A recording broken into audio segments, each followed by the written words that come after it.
In this tutorial you will learn how to download and install Call of Duty Black Ops 6 Beta in the Xbox app, Microsoft Store and Xbox Game Pass. First open the Xbox app. If you have Game Pass, search for Black Ops 6.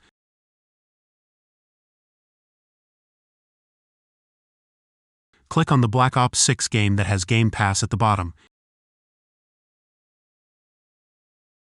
In here, click on Install.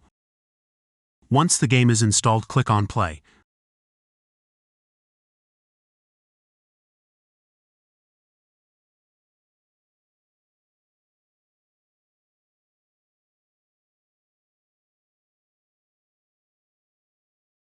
Click on Press Now to play the Black Ops 6 Beta. If this tutorial helped you, don't forget to like and subscribe. Thanks for watching.